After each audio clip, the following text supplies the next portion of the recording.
So today we're diving into one of the most incredible but kind of forgotten counterintelligence stories of the Vietnam War. It's called Operation Gold Filling. Picture this. It's 1968. The Cold War is at its peak, Vietnam is raging, and a single American sailor is about to walk straight into the lion's den. His mission? Well, it was nuts. He had to pretend to be a deserter, and his goal was to get himself smuggled all the way to the KGB. For 6 weeks, he lived inside this network, feeding every single detail back to his handlers. This wasn't just about watching.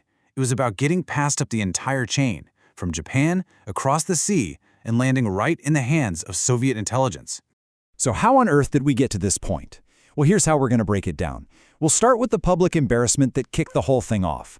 Then we'll uncover the secret pipeline they were trying to break. We'll go inside the mission itself, Operation Gold Filling, watch the big takedown. And finally, we'll look at the very human cost for the guys who got caught up in all this. All right, let's get into it. It all started with this one incident that just blew up in the headlines, and frankly, left the U.S. Navy with a whole lot of egg on its face.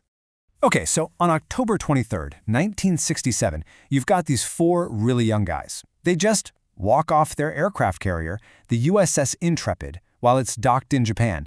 And look, these weren't high-level operatives. They had basic jobs, no access to codes, no clue about strategy. Honestly, from a military standpoint, they were nobodies.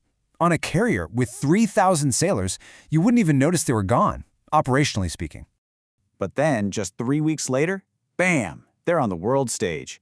They get smuggled all the way through Siberia and are paraded in front of cameras in Moscow denouncing the war.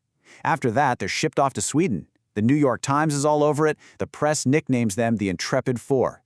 I mean, this was a massive propaganda win for the Soviets and a huge public black eye for the U.S. Navy.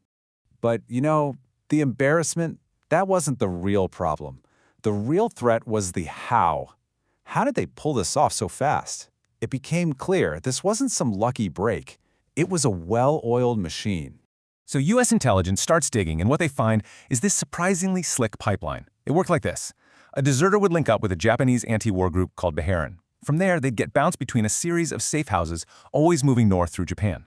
In the final step, a clandestine rendezvous with Soviet fishing boats off the coast of Hokkaido. These boats would then ferry them to Soviet territory and eventually off to asylum in Sweden.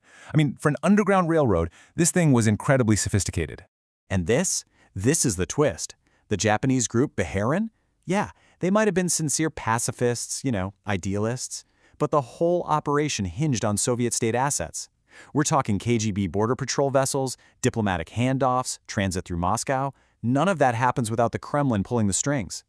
The anti-war group was, for all intents and purposes, a local front for a KGB ratline.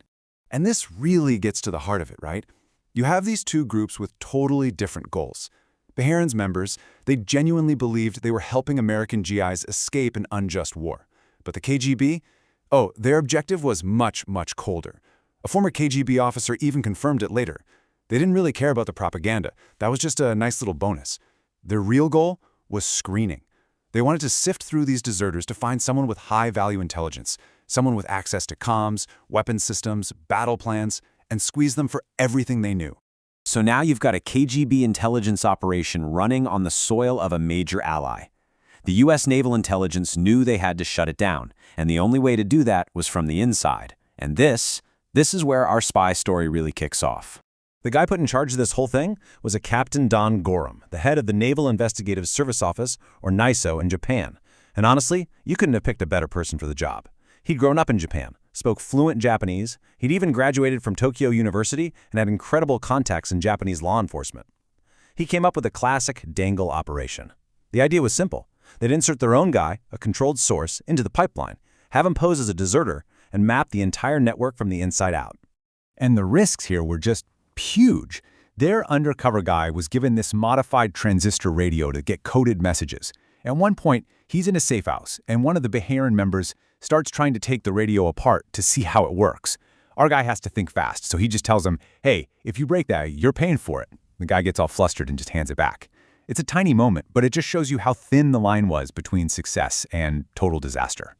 Okay, so for 6 long weeks, their agent moved deeper and deeper into this network. And the whole time, U.S. and Japanese intelligence were tracking his every single move.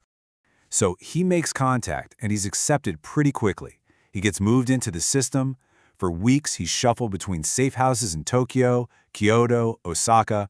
Every handler he meets is identified. Every location is logged. Then, almost 6 weeks in, the call comes. He's being moved north to Hokkaido. The team knew this was it. This was the endgame. The plan was for their guy to be smuggled out of the port of Namuro, but U.S. intelligence had made a decision. He was not getting on any Soviet boat. So, in the city of Kushiro, as the car carrying him and another deserter heads for the coast, boom, Japanese police vehicles swarm in, cutting them off. The 2 Beharan guys were arrested on the spot, and the NIS source was quickly separated and extracted. The trap was sprung. And the results? They were immediate and they were total. The entire network, from the safe houses in Tokyo to the sea route to the USSR, was completely compromised. The Soviet Union, realizing their pipeline was blown wide open, cut ties immediately. That fishing boat pipeline?